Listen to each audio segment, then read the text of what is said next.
No, I appreciate and love your approach. But then I have a question. So if you're focusing on, London and the Midlands, obviously, even in the Midlands, you have a lot of business people because it is the HQ for the rail industry, for example. So these hotels, they're bringing in some C-suites, aren't they? And you have a lot of international businesses that their headquarters actually in the Midlands. Yeah. So I guess what I'm trying to get to is these people come from diverse backgrounds, they're different nationalities, and their understanding of items, we'll say, in terms of questionnaire would vary. Will you be pilot testing to see if the understanding is of the same in terms of the items in your instruments, or will you just go out there? Are you going to have a qualitative approach? Because then that means that your mixed methods, right?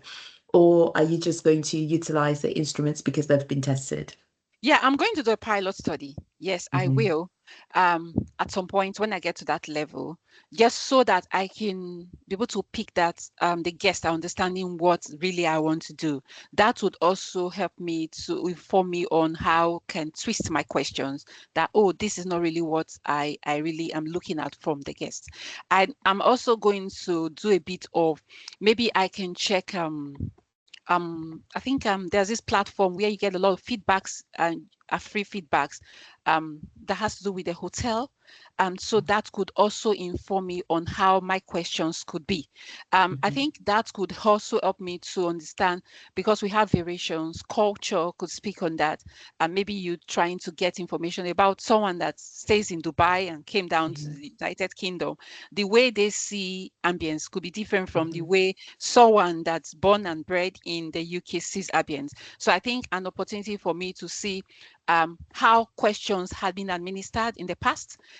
Maybe looking at the website where some feedbacks from the guests. I think there are some platforms where you are able to have access to booking.com. I think there are some, I can't get the names now, where you're able to, I think yes, Trivago does the same yeah, as well. yeah, Yeah. yeah, yeah. We're able to get a lot of information on how this had been administered and how the questions had been asked, and that's where we become critical.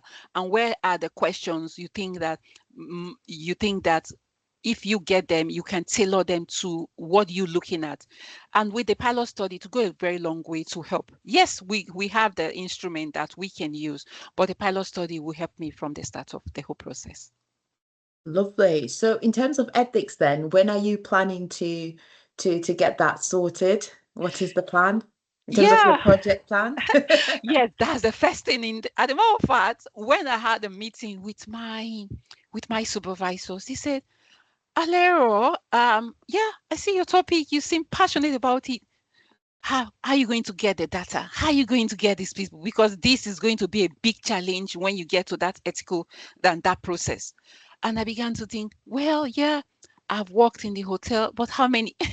I've worked in restaurant, but how do you reach them? And so what I began to do, and which was the advice, I understood that it starts from connecting with people. You need to know what people are doing. And I will quickly say what a quick one about the bank conference I attended. Yeah, I was sharing my story, what I want to do, my research with so many persons, and someone was like, "Oh wow, it's really interesting. I think I have worked in hospitality industry for quite some time, and I got very interested." He said, "But actually, not in the UK. It was in Dubai. But let me see what we can do. Let's connect. That's very important. Open mind." And I was able to connect to the person. I didn't give it because I knew that that was something I'm passionate about. I connected with the person.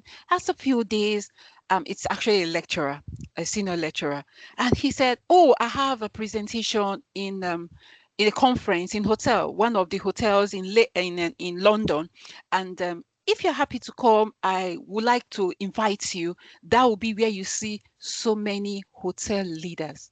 And I jumped into that. I was like, "Wow!" I went there. I was the only PhD student. The others were hotel leaders. And I began to share my story. Oh, this is what I want to do. This is the area I'm looking at. And at some point, when I want to gather the information, the data, I will need to, yeah, why not? We're interested. We want to know. We want to do. We'll be able to support you on that. And so it gave me a bit of confidence that I know that I still have some time because I've not done my probation review. That I will be doing around March, April, because that's how it's done in my school. So I'll be doing my professional review, and after that, that gives me opportunity for me to go out to the field.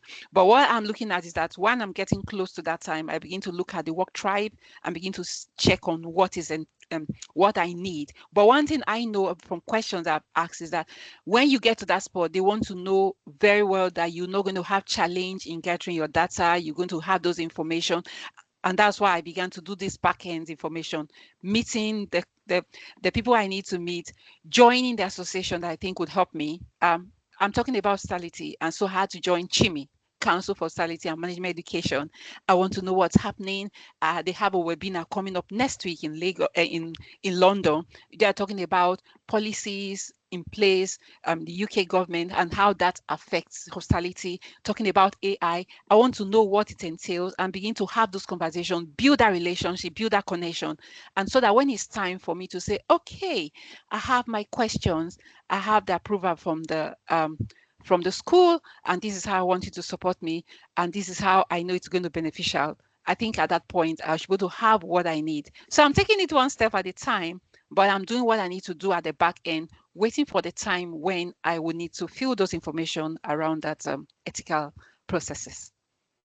Yeah, thank you very much for your response. Networking is key during your PhD. Post PhD is still key because you have to apply for funding. So either way, it's, you shake my hand, I shake yours. So well done for, taking a leap and having that conversation.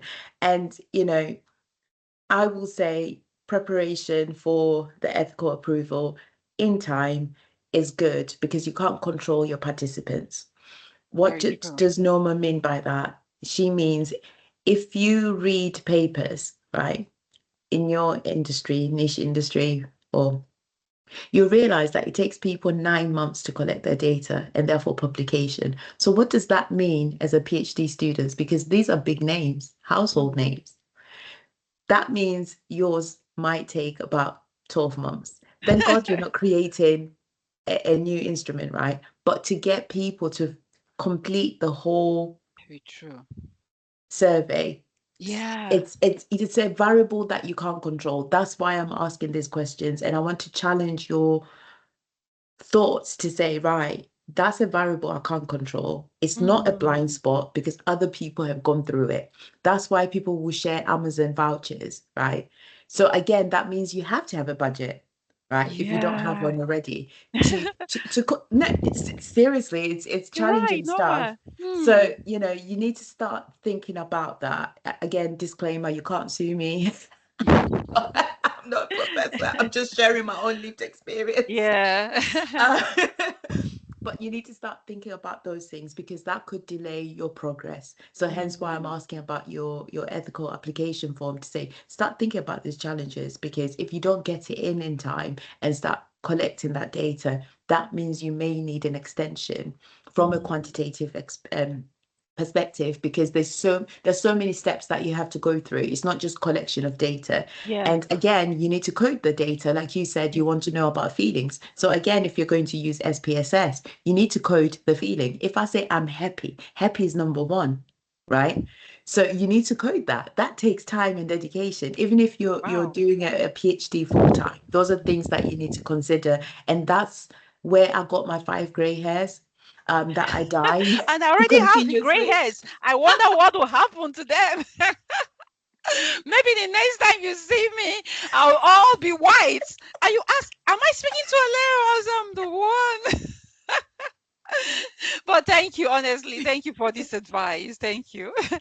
No problem. So the next question then, in terms of your forecast, what do you Okay. think is your contribution to the body of knowledge? I know you're still, in your first year, but you can forecast already because you've Yeah. got your hypothesis. So Mm. therefore, what do you think your contribution is? And then we'll have a part two, and then we can reflect on what you say today. Yeah, awesome. Yeah, I think for me, I want to be a lead voice in service excellence and continuous improvement processes. Mhm, I want to see be in a space where I should be able to advise hotel leaders, not just hotel leaders, hospitality service industry, on how you can become excellent in your service delivery mm, and be able to be in a space where I can be able to provide consultation on how you can take continuous improvement as a culture. Um, And so these are the things I'm projecting that at some point I should be in a place, I should be able to look at an organization and be able to see how I can influence your mhm, policies, and that looks at the service delivery, looks at your continuous improvement process as a culture. And I also see it as a platform because I'm very big on community engagement. I'm very passionate about um, designing and planning events. I do that a lot. So I see it as an opportunity that with this, my PhD, I should be able to look at an event because what I see over time, someone says, okay, I am planning an event. And then the whoever you contacting is telling you, okay, what is it that you want to do? How much do you have? I want to be the kind of leader that should ask you, why are you doing that event? It's not just because with what I'm seeing, I begin to understand that experience is co-created. Experience is not at the checkout point and the customer tells you, okay, bye, yeah, have a great day. Those things are default. Experience starts from the moment a conversation is made. I want to make inquiry about how do I book for your room. That is where the experience begins to build. So it's interactions, the touch point. So I want to be in a space that 5 years, 6 years down the line, I should be a voice that should be able to contribute in areas around service excellence across board in the service industry. How is it that we can do it that we begin to see truly on the in terms of service delivery and yeah, that those are some of the things I'm looking at, and definitely of course adding to the academic space, because one of the things I'm looking at is my theory. My theory I'm looking at is resource-based view. Yes, to a great extent, much have been said about it, how it's able to bring that competitive advantage. That is how resource-based theory is looked at. But I want to see how it begins to drive excellence, service excellence, and guest experience. So we are looking at it from another lens. Yeah, it looks like I have all these in my mind, but I know it's going to take a process one day at a time. But what is being in my mind is becoming a service strategist, being able to provide that excellence in service. mm. That's quite interesting in terms of RBV and continuous improvement. Mhm. That is interesting. But, you know, when you say continuous improvement as a culture, what does that actually mean? And what does that entail? Because a lot of businesses, they write frameworks, as you know. There's so many frameworks, there's so many white papers, you know, we know that. But the actioning is the challenge because we work in fast-paced environments. Mm. The hotel industry is very fast-paced. There's peak periods, there's down periods. Down periods, everybody needs to chill because we know when peak period starts, we've got high turnover, we need to bring in temp to perm, we need short-term cover, and the chefs are overworked, the waitresses, waiters. It's just now we're going to Christmas. We're already in prep, right? It's from stock to Mm. everything. And if there's a shortage, that means the menu's going to change. Everybody's frustrated because we're trying to make our cheddar to cover the months when it's down period, right? So, in your opinion, then, going back to your research, what does continuous improvement look like as a culture? Yeah. Talking about hospitality and talking about the guest experience, continuous improvement covers a whole wide range. If you look at it, Mm, looking at it as innovation, looking at it so many areas. But in terms of hospitality, I'm tailoring it down to customer focus, continuous improvement. So you looking at customer focus, and customer focus continuous improvement looked at two critical areas. One, you're looking But at I guess how the much, okay, question I'm trying to get to when you say customer, yeah, because even the chef can be a customer. What does customer mean in terms of y- definition? yeah, very true. So we are looking at it in the sense of how can an hotel sees he's able to empower a staff that rather than just a checklist, the staff is empowered to be proactive, to know how to play that empathic role, other than I'm just doing my job. Mhm, So looking at how you're empowering them to know how they can respond to the emotions of your guests. That now becomes a culture. mhm, What has been okay, we just get the feedbacks, we just get okay, the customer, are they happy with us? Our satisfaction scores, is it rising or is it not rising? Those are the things that looks like outcome. But mhm, when you begin to look at customer improvement process as a culture, is when you look at it as a process. It means that you don't have a downtime. You talked about fast pace. You don't have a downtime to say, oh, we need to gather together and let us look at what has come. Because before you go back to the field, time has moved. The mhm, customers' expectations are evolving. But when you empower your employee, both those in the kitchen, both those in the front desk, both those and room service, they have something at the back of their mind that beyond my delivering the operations, what is this that the guest is looking out for? And it becomes, so you're empowering them. And then the other part is the part of how do you manage feedbacks. Feedbacks are, um, I have been in a place, and when I had the conversation, I lodged into a hotel, and the response had been, okay, I understand what you're saying. I'll take it back to the management. I need something done. How can you help me? Okay, I understand what you're saying. We'll get back to you. We understand that there is a time that some of these conversations get to the management. Sometimes they need to look at, but there are some things that needs to be done real time.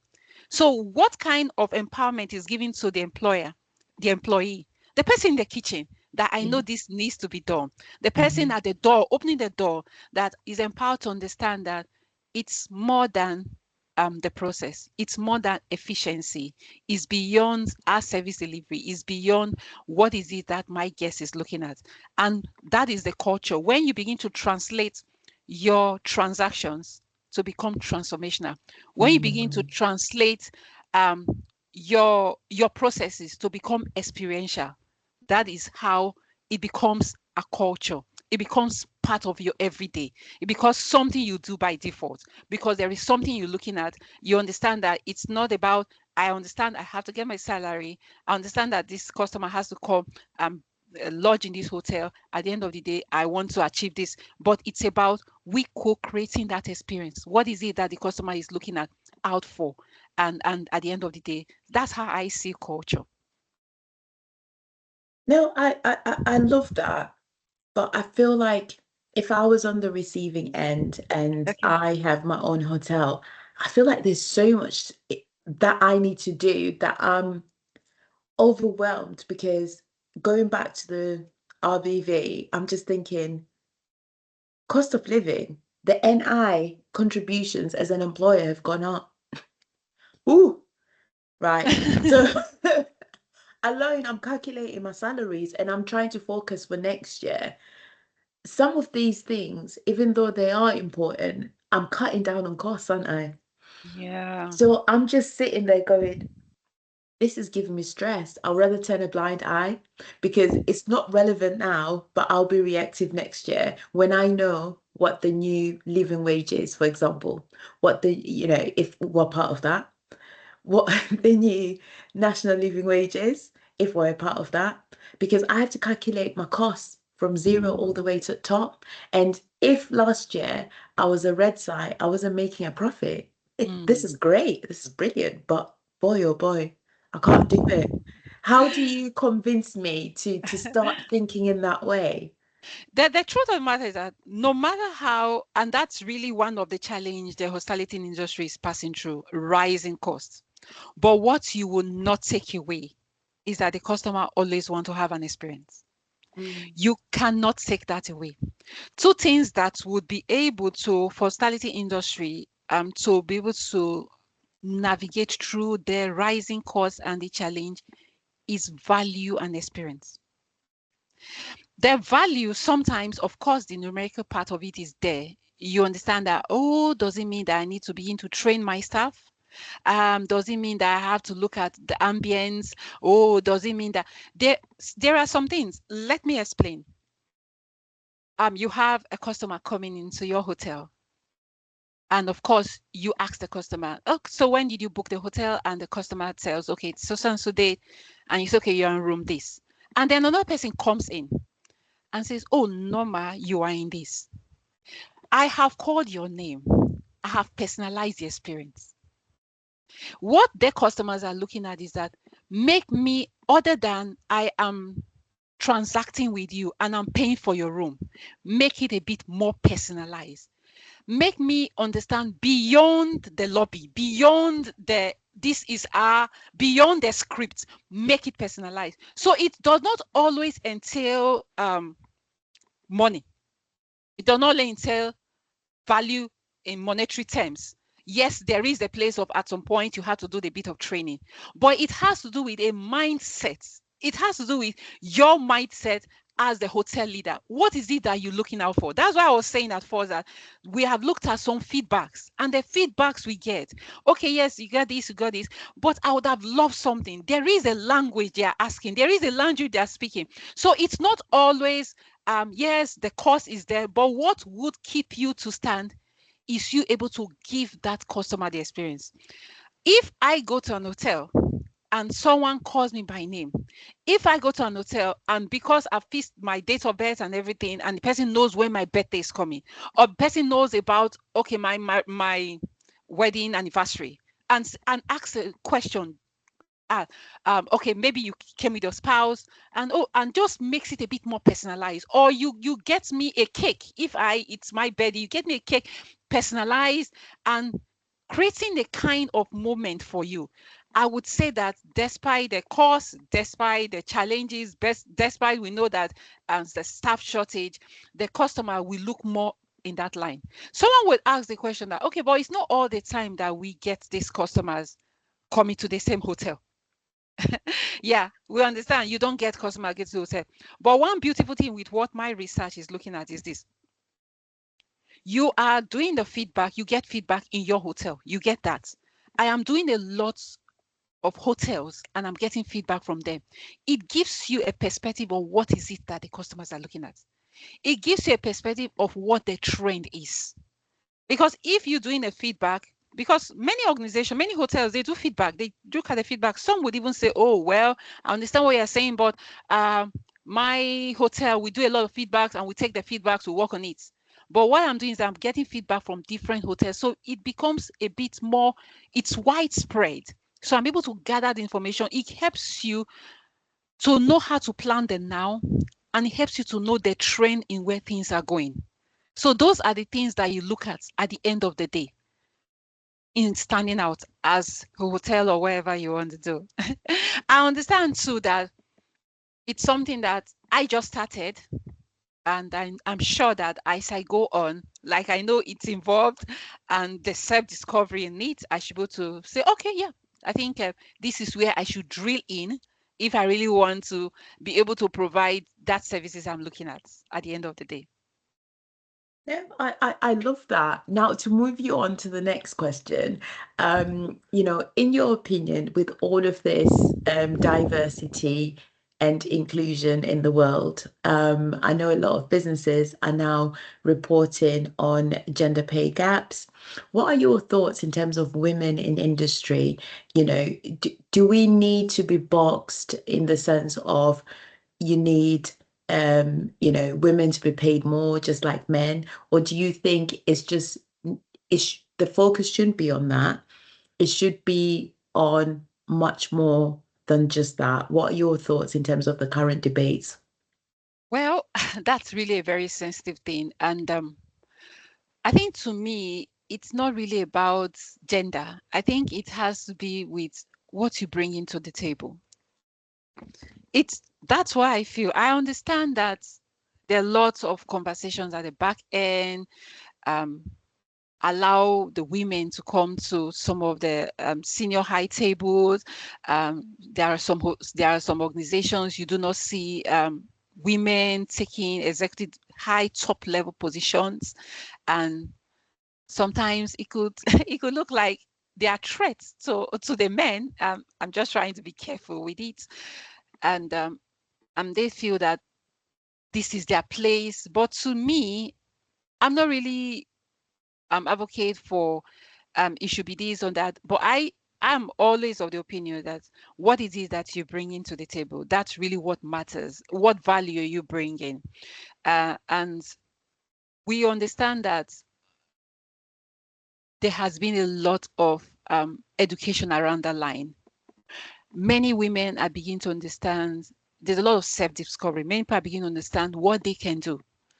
And even if it is not said in some organizations, we see those intimidations not written black and white, where you see um, maybe a team where you have three men and a female, and you begin to wonder, why is it that this woman is tough? Because she has seen that for her voice to be heard, she needs to be very tough. Because of the environment they found themselves. So these things are happening on the ground. It's not projected out there. But I would say that that shouldn't limit you as a woman. You should get to the place and be very confident with what you're doing, and be confident in what you're doing. And you have a voice. It doesn't really matter whether a male or a female, you have a voice and you have something to contribute. And I think, Noma, the way things are going, people are beginning to embrace it. It's a culture thing, it's mindset. So they just feel this gender inequality thing. And then there are some women also, the way it's being handled matters, the way it's being projected. If you already have a perception in a workplace that because you're female, and because of your perception, it begins to affect the way you respond to things. And so I may not be able to speak so much in that area, but I just think it's all about what you can bring to the table and how you can add the value. That's really what matters. Yeah.